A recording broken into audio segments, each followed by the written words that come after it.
10장 1절부터 23절입니다.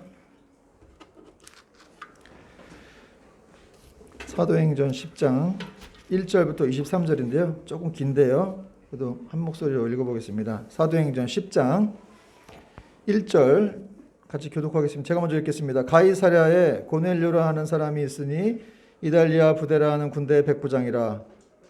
그러나요 온 지방과 더불어 하나님을 경외하며 백성을 많이 구제하고 하나님께 항상 기도하더니 하루는 제 9시쯤 되어 환상 중에 밝히 보매 하나님의 사자가 들어와 이르되 고넬료야 하니 고넬료가 주목하여 보고 두려워 이르되 주여 무슨 일이니까 천사가 이르되 내 기도와 구제가 나의 앞에 상달되어 기억하신 바가 되었으니 내가 지금 사람들을 요바에 보내어 베드로라는 시몬을 청하라.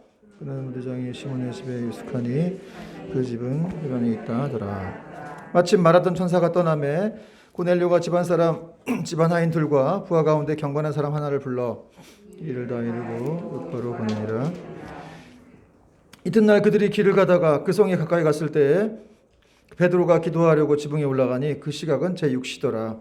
그가 시장하여 먹고자 하매 사람들이 준비할 때 황홀한 중에 하늘이 열리며 한 그릇이 내려오는 것을 보니 큰 보자기 같고 네 귀를 메어 땅에 들이웠더라. 그 안에는 땅에 있는 각종 네 발 가진 짐승과 기는 것과 공중에 나는 들이 있더라. 또 소리가 있으되 베드로야 일어나 잡아먹으라 하거늘 베드로가 이르되 주여 그럴 수 없나이다. 속되고 깨끗하지 아니한 것을 내가 결코 먹지 아니하였나이다 한데 또 두 번째 소리가 있으되 하나님께서 깨끗하게 하신 것을 내가 속되다 하지 말라 하더라. 이러니 세 번이 있은 후 그 그릇이 곧 하늘로 올려져 가니라. 베드로가 본 바 환상이 무슨 뜻인지 속으로 의아해하더니 마침 고넬료가 보낸 사람들이 시몬의 집을 찾아 문 밖에 서서 불러 묻되 베드로가 시몬이 여기 유숙하느냐. 베드로가 그 환상에 대하여 생각할 때에 성령께서 그에게 말씀하시되 두 사람이 너를 찾으니 일어나 내려가 의심하지 말고 함께 가라. 내가 그들을 보내었느니라. 베드로가 내려가 그 사람들을 보고 이르되 내가 곧 너희가 찾는 사람인데 너희가 무슨 일로 왔느냐. 대답하되 백부장 고넬료는 의인이요 하나님을 경외하는 사람이라 유대 온 족속이 신청하더니 그가 거룩한 천사의 지시를 받아 당신을 그 집으로 청하여 같이 읽겠습니다. 베드로가 불러들여 유숙하게 하니라. 아멘. 오늘도 우리 다음교회에 또 찾아오신 여러분들을 환영하고 축복하고 사랑합니다. 우리 옆분들에게 이렇게 눈빛으로나마 같이 인사하겠습니다. 감사합니다. 환영합니다. 축복합니다. 지난주에 이어서 오늘도 이렇게 삼일교회 분들이 또 방문해 주셨습니다. 그리고 또 우리 박재혜 간사님의 또 우리 장로 아버님이신 또 박상수 장로님과 우리 어머님이신 김혜순 권사님도 오셨습니다. 그리고 우리 성도분 다음교회 가족들도 함께 오셨는데 너무나 환영하고요. 정말 다시 한번 반갑다는 인사를 드립니다. 오늘 말씀 제목은 하나님께서 깨끗하게 하신 것을 이란 제목으로 말씀을 증거하겠습니다. 여러분 요즘 러시아가 우크라이나를 침공해서 많은 사람들이 고통을 받는 모습을 보니까 참 마음이 아프고 무겁죠. 마음이 안 아프신 분들은 없으리라 믿습니다.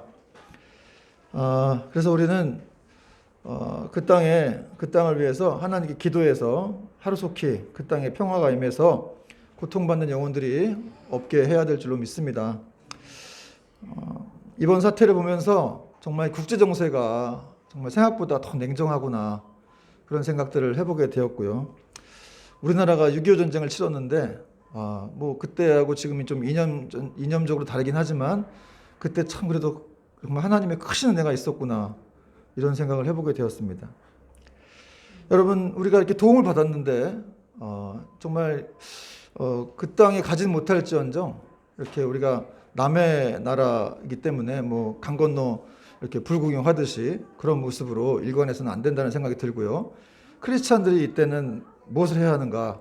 그것은 정말 하나님께 기도해야 될 줄로 믿습니다. 그것이 바로 하나님의 뜻이고 또 마음이시기 때문에 그렇다는 것이죠. 여러분 하나님의 최고의 관심사는 무엇일까요? 하나님의 최고의 관심은 무엇일까요? 바로 사람입니다. 사람. 하나님께서 자신의 형상으로 이렇게 지으신 그 사람이야말로 하나님이 가장 크게 관심을 가지시고 또 귀하게 여기시는 존재라는 것이죠. 바로 여러분 한 사람 한 사람이 바로 하나님의 최고의 관심사입니다. 여러분 믿으시기 바랍니다. 그래서 여러분 하나님은 그렇게 인간들을 사랑하셨기 때문에 그들을 구원하시려고 이 땅에 이렇게 내려오셨다는 거예요. 이게 성육신하셨다 이렇게 말씀하셨죠. 인카네이션이라고 하는데 그 성육신이야말로 바로 인간 사랑의 결정체입니다. 그래서 하나님은 그렇게 인간들을 사랑하셔서 이 땅에 내려오신 것처럼 우리도 그렇게 사람들을 사랑하기를 원하시죠. 그래서 세 계명을 주셨다고 말씀하셨는데 그러면서 내가 너희를 사랑한 것처럼 너희도 서로 사랑하라 이렇게 말씀하셨습니다. 여러분 오늘 본문 말씀은 이 요바에 있는 무드쟁이의 집에 머물고 있는 베드로가 천사의 명을 받아서 이 가이사랴에 있는 고넬료라는 사람에게 이렇게 가서 복음을 전하고 있는 그런 내용인데요. 오늘 말씀을 통해서 우리가 또 어떤 하늘의 음성을 들어야 할지를 살펴보겠습니다. 먼저 1절은 이렇게 시작을 하고 있습니다. 가이사랴에 고넬료라 하는 사람이 있으니 이달리아 부데라 하는 군대의 백부장이라. 이 가이사랴라는 이 지역이 이 사도행전에 많이 나와요. 굉장히 중요한 지역인데요. 빌립이 이 사마리아에 가서 복음을 전하다가 어디까지 가서 복음을 그쳤죠? 전하는 걸 그쳤죠? 가이사랴에까지 가서 복음을 전하는 걸 거기서 그쳤다. 이런 말이 나오거든요. 그리고 사도 바울도 이 가이사랴라고 하는 지역을 많이 갔습니다. 그리고 거기서 많은 사건들이 일어났어요. 그러니까 이 사도행전이나 성경에서는 가이사랴라는 지역이 굉장히 중요합니다. 이 가이사랴가 언제 생겼느냐? BC 25년, 그러니까 예수님 오시기 25년 전에 이 10년간에 걸쳐서 이 헤롯 대왕이 이 예루살렘 서북쪽, 예루살렘에서 서북쪽 100km 위에 이 가이사랴라는 도시가 있어요. 이 지중해에 세워진 어떤 이 신설 도시예요. 그리고 아주 아름다운 해변 도시였는데 여기를 왜 세웠냐면 이 헤롯 대왕이 자기를 이제 유대의 어떤 분봉왕으로 세워준 그 로마 황제한테 잘 보이기 위해서 그 카이사르, 로마 황제 칭호가 카이사르죠. 그 카이사르라는 칭호를 명명해서 이렇게 이 가이사랴라는 이름을 이렇게 붙였다는 것이죠. 잘 보이려고, 헤롯 대왕이 잘 보이려고 이 가이사랴를 만든 거예요. 근데 거기에 그래서 많은 사람들이 이렇게 들어가 살게 되었고 또 나중에는 로마의 총독과 또 집행관, 뭐 로마인들 또 그리고 많은 여러 개 군인들이 살고 있었습니다. 그러니까 오늘날로 말하자면 굉장히 아주 신설된 도시로서 해변 도시인데 아주 깔끔하고 뭐 좀 많은 사람들이 붐비는 그런 곳이었습니다. 그런데 이곳에 이 고넬료라고 하는 사람이 살고 있었다는 것이죠. 그는 로마인이었는데요. 오늘 성경에 보니까 그가 이탈리아 부데라 하는 군대의 백부장이라 이렇게 말씀하고 있습니다. 이탈리아 부대, 그러니까 이탈리아 사람, 로마 사람으로만 구성된 부대였다는 거예요. 로마 군단이 6,000명인데 그거를 6개로 나눠서 600명씩 이렇게 나눠서 관리를 했습니다.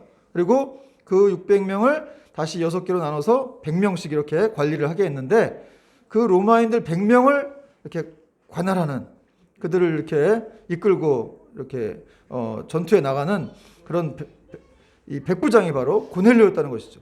100명이니까 좀 적게 보이긴 하지만 그러나 영향력은 적지 않았습니다. 이 100명을 이렇게 통솔하는 아주 지휘관이었기 때문에 상당한 영향력이 있었던 사람이었습니다. 이 고넬료가 어떤 사람이었는지 성경은 이렇게 말씀하고 있는데 2절 말씀을 같이 한번 읽어보겠습니다. 2절 시작. 그가 경건하여 온 집안과 더불어 하나님을 경외하며 백성을 많이 구제하고 하나님께 항상 기도하더니. 여러분 이 한 구절로 이 고넬료라는 사람이 어떤 사람인지를 우리가 잘 살펴볼 수 있죠. 그가 경건하여 하나님을 경외했다. 또 구제를 많이 했다. 기도를 많이 했다. 그런 사람이었습니다. 여러분 고넬료가 경건했습니다. 여러분 경건은 신앙의 목적이 되는 것이죠. 우리가 왜 신앙생활을 하냐면 경건해지기 위함입니다. 결국은 경건해져서 더 그리스도를 닮아가는, 예수님을 닮아가는 것이 우리 신앙의 목적이라는 것이죠. 그런데 그런 것에 비해서 이 고넬료는 아주 경건했던 사람이었습니다. 근데 이 사람이 할례받지 않은 이방인이었는데 어떻게 이렇게 경건했는지 참 알 수가 없습니다. 이 사람은 로마의 장교잖아요. 그러니까 어떻게 보면은 자기가 지배하고 있는 그 식민지의 신을 믿고 있는 거예요, 지금. 되게 그 당시로 보면 별난 사람이었습니다. 로마나 그리스에는 2000년 전에 무수히 많은 신들이 있었어요. 여러분 지금도 대만이나 일본 같은 데 가면 뭐 우상이 800만, 인도 같은 데 인도는 뭐 8억 개인가 80억 개인가 8억 개인가 된다고 그러죠. 그렇게 많은 우상들 중에 당시에 2000년 전에 그렇게 많았는데 이 사람은 여호와 하나님을 믿는, 하나님을 경외하는 그런 사람이었다는 것이죠. 그러니까 성경에는 안 나오지만 그 주변 장교들로부터 뭘 따돌림도 받을 수가 있고, 야 너는 뭐 로마에 이렇게 신이 많고 그리스에 이렇게 신이 많은데 거기 이스라엘의 하나님, 그럼 식민지의 신을 믿고 있냐? 이런 말도 들을 수 있겠죠. 그래서 유대인들은 또 이방인들 멸시했으니까 그런 멸시도 받았을 테고. 근데 이 고넬료라는 사람이 그런 곳에 아랑곳하지 않고 열심히 하나님을 경외했다는 거예요. 여러분 이렇게 된 이유가 이 사람이 지금 가이사랴에 있었기 때문에 그렇다는 것이죠. 로마에서 근무하지 않고 가이사랴에 가 있었기 때문에, 유대적 이스라엘과 가까운 지역에 있었기 때문에 이 사람은 하나님을 경험할 수가 있었다는 것이죠. 비록 자기 고향과는 거리가 멀었지만 그곳이 고넬료에게는 축복의 기회가 된 것입니다. 여러분 우리가 종종 어떤 삶의 환경이 갑자기 달라지고 변해가지고 좀 힘들다, 낯설다 이렇게 느낄 때가 많은데 사실은 그것이 복된 환경이 될 수가 있다는 것이죠. 여러분 하나님은 어디서든지 일할 수 있는 거예요. 여러분 어디 뭐 새로운 지역에 가서도 아는 사람도 없고 낯설다, 참 그렇구나 이렇게 생각할 게 아니라는 것이죠. 하나님을 기대해야 됩니다. 하나님이 놀라운 일들을 행하신다는 거예요. 이 고넬료라는 사람이 가이사랴에 있었기 때문에 하나님을 경험했다는 거예요. 그리고 고넬료는 경건해서 온 집안 사람들과 더불어 하나님을 경외했다 이렇게 말씀하는데, 여러분 경건함의 첫 번째 특징은 온 집안 사람들과 더불어 경외하는 거예요.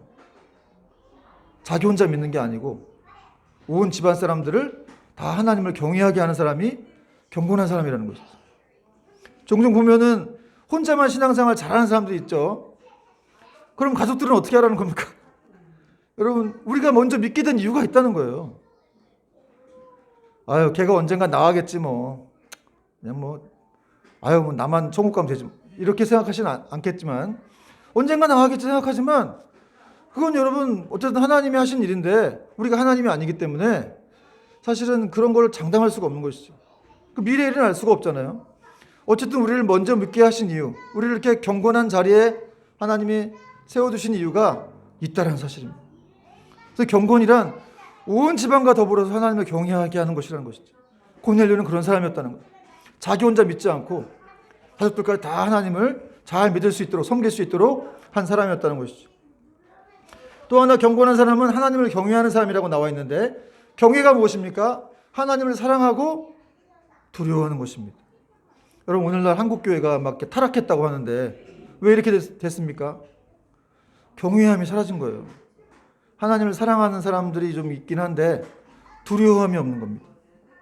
여러분 하나님은 정말 사랑이 많으시고 우리 아버지시죠. 그렇지만 한편으로는 너무너무 두려워할 존재예요. 사실은 그렇지 않습니까?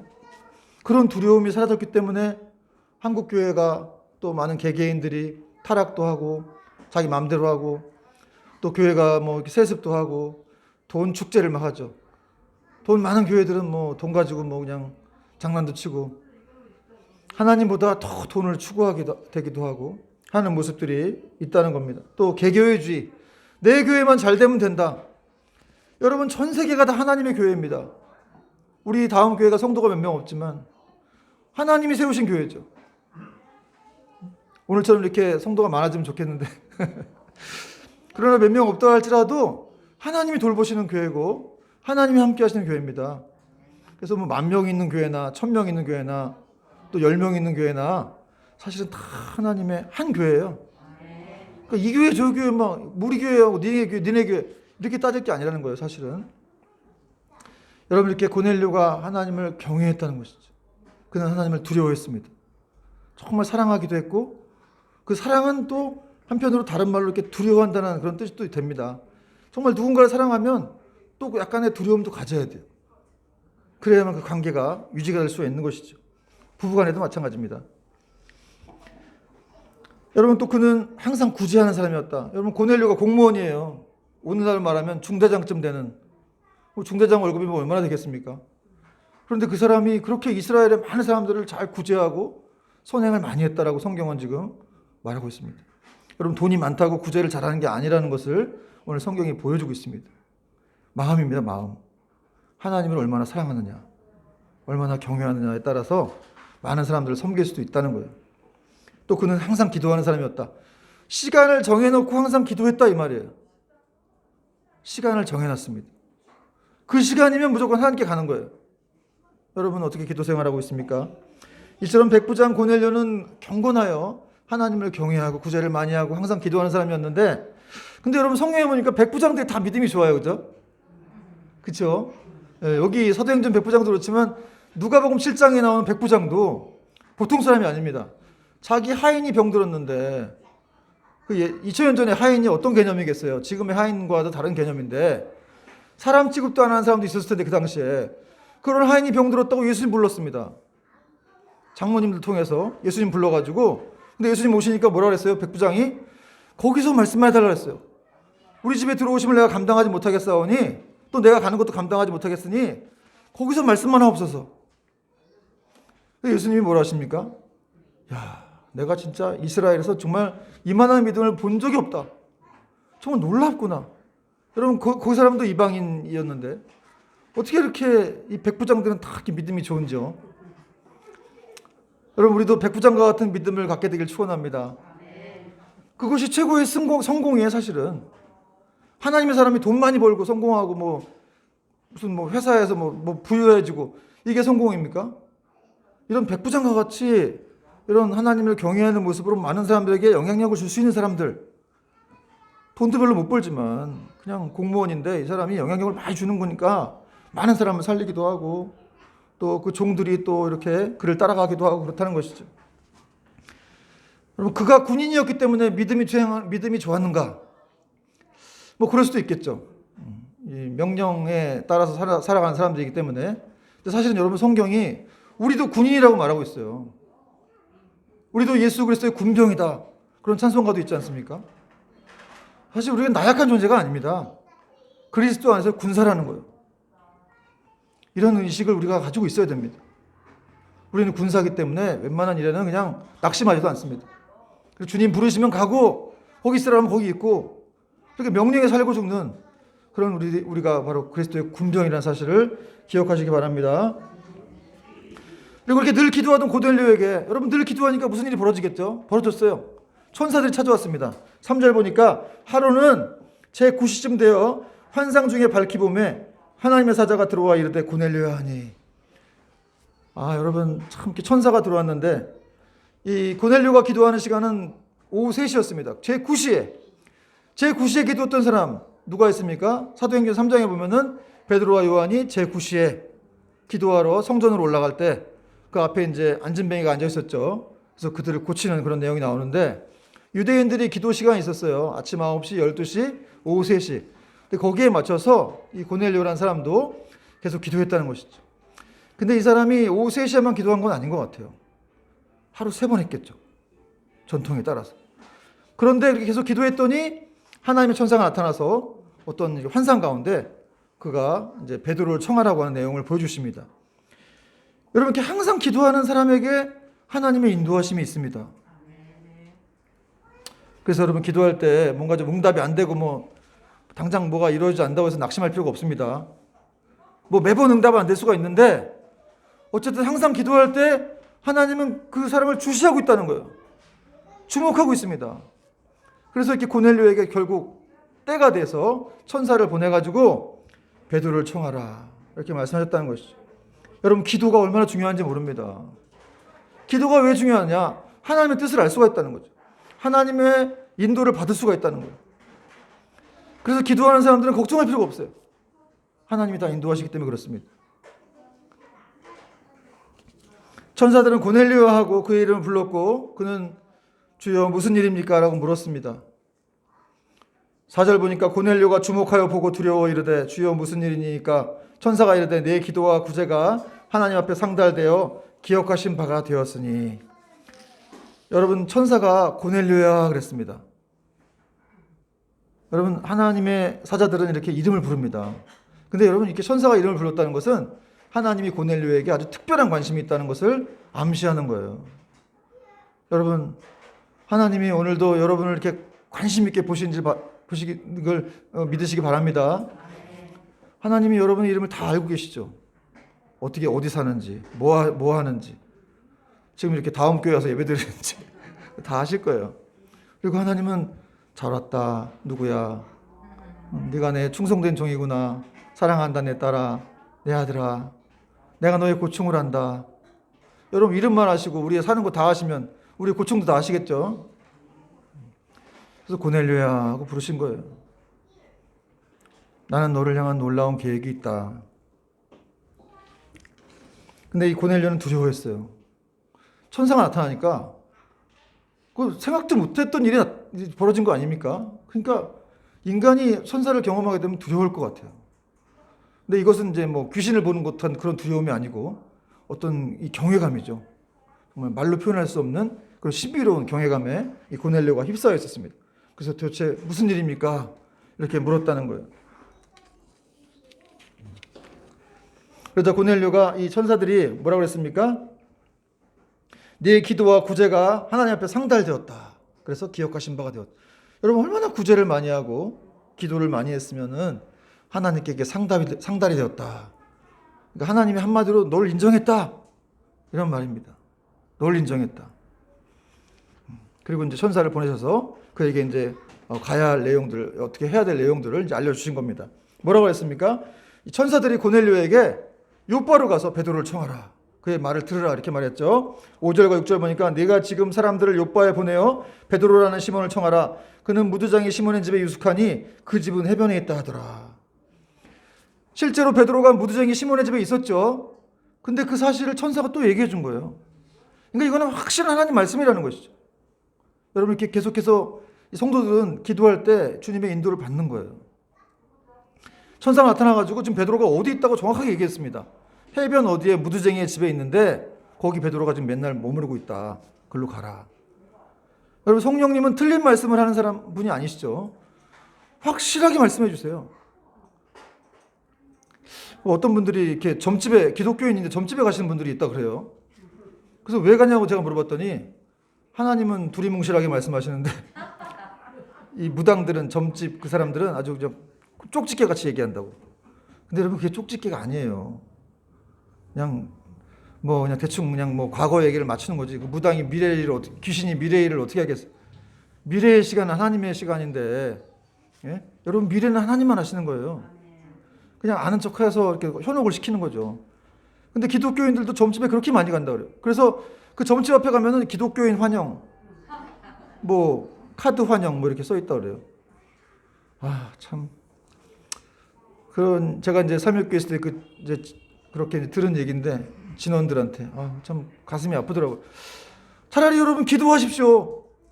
거기 갈 게 아니라 기도하면 이렇게 분명히 천사가 나타나든지 아니면 말씀으로 보여주시든지 목사님이 얘기해 주시든지 아니 주변 사람이 얘기하시든지 분명한 인도하심이 있다는 거예요.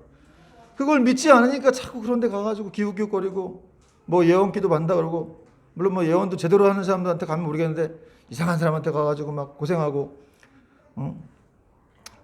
얘랑 결혼해라 이런 걸 듣기도 하고 하여튼 이상한 데도 많습니다.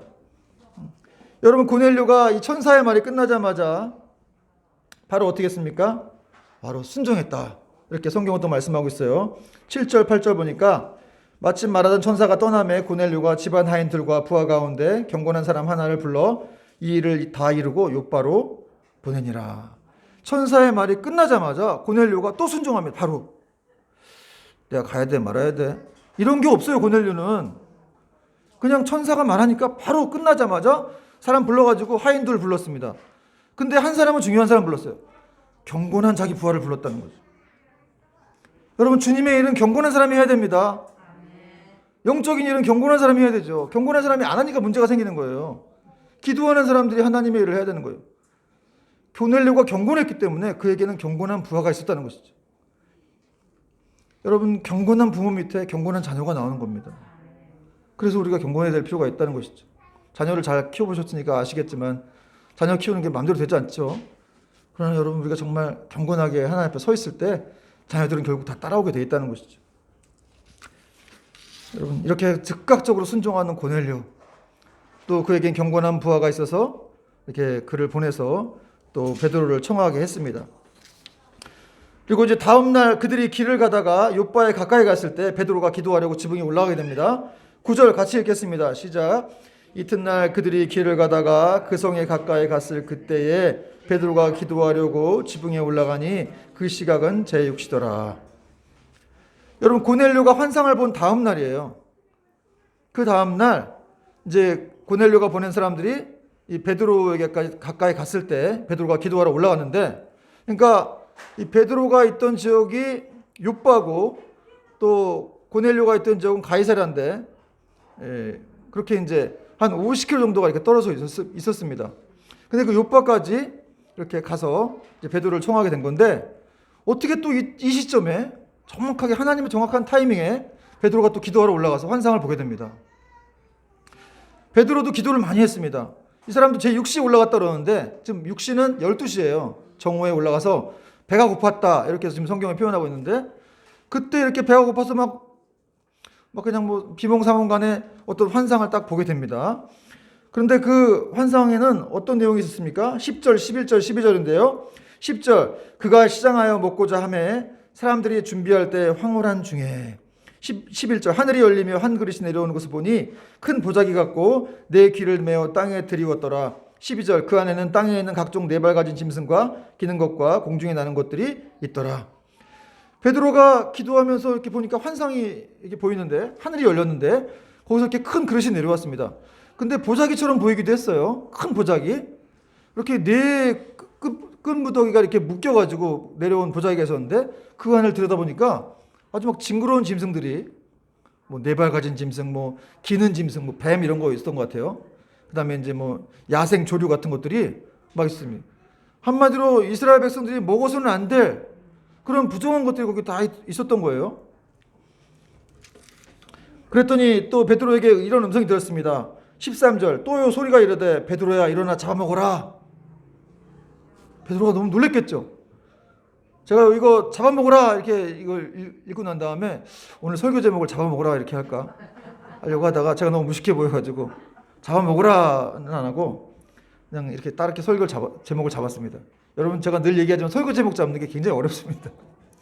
근데 잡아먹으라라는 게 아주 그냥 마음에 확 와닿더라고요. 왜 잡아먹으라는 거죠? 분명히 뜻이 있을 겁니다. 그 징그러운 것들을 왜 잡아먹으라는 거지? 그러니까 베드로가 안 됩니다. 나는 그럴 수가 없습니다. 14절, 베드로가 이르되 주여 그럴 수 없나이다. 속되고 깨끗하지 아니한 것을 내가 결코 먹지 아니하였나이다. 하나님, 나는 그럴 수가 없어요. 내가 여태까지 그런 걸 먹어본 적이 없습니다. 근데 베드로도 참 이렇게 고집이 센 것 같아요. 하나님 먹으라 그러는데 그럼 좀 먹어야 되는데 아주 계속해서 자기는 절대 그러지 않는다고 장담을 했고 앞으로도 그러지 않을 거다 이렇게 하나님 앞에 아주 고집을 부렸습니다. 여러분 이렇게 베드로가 이런 좀 고집이 있고 좀 뭔가 있는 사람이니까 하나님이 사용하셨던 것 같아요. 하나님이 얘기해도 막 그냥 그런 건 안 됩니다. 딱 거절하는 사람이잖아요. 성격은 좀 이렇게 막 덜렁덜렁거리고 그래도 하나님 앞에 이렇게 중심이 서 있는 그런 사람이 베드로였던 것입니다. 그때 하나님께서 이렇게 두 번 더 소리를 내서 똑같은 말씀 주세요. 하나님이 깨끗하게 하신 것을 내가 더럽다고 하지 말라 이렇게 말씀하십니다. 15절 16절 같이 한번 읽어보겠습니다. 시작. 또 두 번째 소리가 있으되 하나님께서 깨끗하게 하신 것을 내가 속되다 하지 말라 하더라. 이런 일이 세 번 있은 후 또 그릇이 하늘로 올려져 가니라. 여러분 세 번 있었다 이런 일이. 하나님이 세 번 말씀하신 거예요. 여러분 하나님 반복하시는 거는 분명한 확고한 뜻을 말씀하시는 거죠. 하나님이 깨끗하게 하신 것, 내가 깨끗하다 그러는데 네가 왜 더럽다 그래? 이런 말씀하신 거죠. 새로운 어떤 이 뜻을 말씀하신 것을 하나님께서 지금 말씀하신 거예요. 야, 내가 오므로 인해서 너희들이 가지고 있던 그 유대의 음식법은 다 이렇게 폐지가 된 거야. 그리고 실제로 예수님께서 오셔서 뭐라 하셨죠? 정말 더러워지는 것, 내 안으로 들어가는 몸속으로 들어가는 음식이 더러운 게 아니라 그것은 뒤로 빠져나가지만 정말 더러운 것은 우리 마음속에서 나오는 것이다. 그런 식으로 이제 이 유대 정결법, 이 유대 음식법에 대한 이런 이야기들을 마침으로 하나님이 말씀해 주셨습니다. 여러분 우리 마음속에서 나오는 게 더러운 거예요. 사실은 입으로 들어가는 것이 아니라 마음속에서 뭐가 나옵니까? 미움, 살인, 뭐 시기, 음란 이런 것들이 막 마음속에 나온다는 거죠.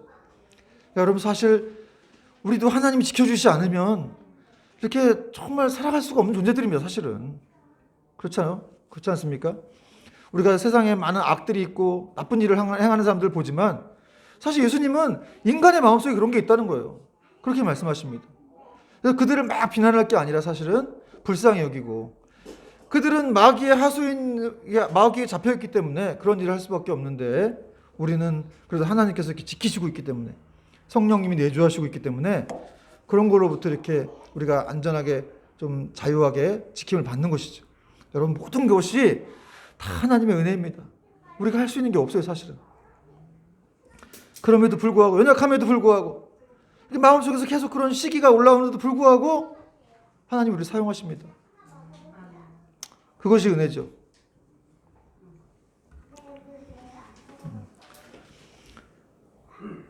여러분 그러자 이 베드로가 자신이 본 환상이 뭔지 아직 의미가 아직 확실치 않았습니다. 그래서 막 헷갈려하는데 그때 마치 또 고넬료 일행들이 찾아오죠. 그 내용이 이제 17절부터 22절인데요.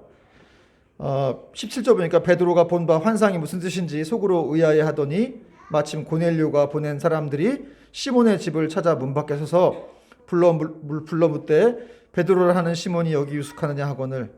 19절 베드로가 그 환상에 대해 생각할 때에 성령께서 그에게 말씀하시되 두 사람이 너를 찾으니 일어나 내려가 의심하지 말고 함께 가라.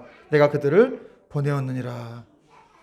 베드로가 막 의심하고 있을 때 의심이라기보다도 그 의미가 도대체 뭘까 하고 생각하고 있을 때 하나님이 친히 성령께서 나타나셔서 베드로야 의심하지 말고 그 사람들을 따라가라 이렇게 말씀해 주셨습니다. 여러분 하나님은 답을 주시는 분이세요. 우리가 막 이게 뜻이 어떤 건지 이렇게 헷갈리고 의미가 뭔지 막 고민할 때 하나님이 그걸 즐기시는 분이 아니라 말씀해 주십니다. 그렇게 베드로는 특별히 성령께서 말씀하셨다는 내용이 나오고 있는데 베드로가 평소에 계속해서 성령님과 교제하고 기도하고 했기 때문에 또 이렇게 중요한 순간에 성령님이 나타나셔서 친히 그에게 말씀을 해주셨습니다. 의심하지 말고 따라가라. 정말 이렇게 이 고넬료와 베드로와의 이런 어떤 관계 사이에 이 하나님의 역사가 있었다는 것을 성경이 지금 말하고 있죠. 그러자 베드로가 다 그 내용을 듣더니 아 그렇구나 하고 이제 깨달음을 얻고 나서 그 사람들을 다 자기 집안으로 이렇게 불러들입니다. 자기 집안도 아니었는데 그들을 불러들여 유숙하게 하죠. 23절 말씀 같이 읽겠습니다. 시작. 베드로가 불러들여 유숙하게 하니라.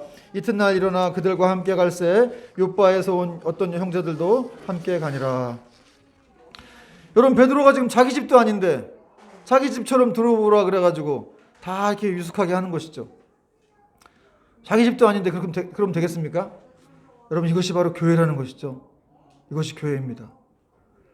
여러분 무드쟁이 시몬이라는 사람 부정한 사람이에요. 유대인 베드로 또 고넬료에서 온 하인들 경건한 사람 이 사람 다 이방인들이죠. 그러니까 어울려서는 안 될 사람들이 모여 있는 거예요. 같이 있다가는 잘못하면 유대 경찰들한테 잡혀가는 그런 사람들이 모여서 지금 한 공동체를 이루고 있는 것이죠. 여러분 이것이 바로 교회라는 것입니다. 부정한 사람, 천한 사람, 높은 사람, 낮은 사람, 가난한 사람, 부유한 사람 다 모여가지고 하나님을 찬양하는 것. 오직 주 예수 그리스도의 이름만 드러나는 곳이 바로 교회입니다. 여러분 이처럼 교회는 서로 어울릴 수 없고 또 하나 될 수 없는 사랑할 수 없는 사람들이 모여서 공동체를 이루어 나간 한 몸이 되어 가는 곳이 바로 이 교회라는 것이죠. 아주 신비한 공동체이고 성령 공동체입니다. 여러분 우리의 삶이 하나님이 자기 핏값으로 세우신 교회를 사랑하며 이 땅에 참된 소망인 교회로서의 정체성을 가지는 저와 여러분 되기를 축원합니다. 더불어서 오늘 말씀을 통해서 여러분 우리는 혹시 누군가 차별하고 있지 않나 하는 그런 생각을 해봤으면 좋겠습니다. 혹시 어떤 사람은 나하고 경제력도 비슷하고 지위도 비슷해서 그 사람하고는 교제하기 좋은데 만약에 그렇지 않다고 해서 은근히 좀 무시하는 사람들이 있었다면 다시 한번 하나님 앞에 우리는 우리의 모습을 좀 보이면서 좀 은혜를 구해야 될 줄로 믿습니다. 특별히 오늘 또 두 번째는 이 고넬료와 베드로가 기도할 때 하나님께서 그들을 환상으로 보여주시면서 인도해 주셨습니다. 여러분 기도와 말씀이라고 하는 것이 성도에게 얼마나 중요한 것인지 모릅니다. 여러분, 우리 신앙생활은 영적인 싸움 아닙니까? 그 영적인 싸움에 승리하기 위해서는 반드시 기도가 필요하고 말씀이 필요한 것이죠. 그것이 아직 영적인 싸움인지를 모르는 사람들은 아주 연약한 성도라는 것이죠. 그래서 기도해야 되고 말씀에 붙들려야 하는 것입니다. 그리고 기도를 하는 이유는 이 성령님의 인도받는 것을 결코 멈출 수가 없기 때문에 그렇습니다. 마지막으로 천사는 고넬료에게 복음을 전하지 않고 베드로를 통해 전하게 했어요. 사람을 쓰시겠다는 겁니다. 결국 하나님의 방법은 사람이라는 것이죠. 하나님의 방법이 여러분이라는 거예요, 바로.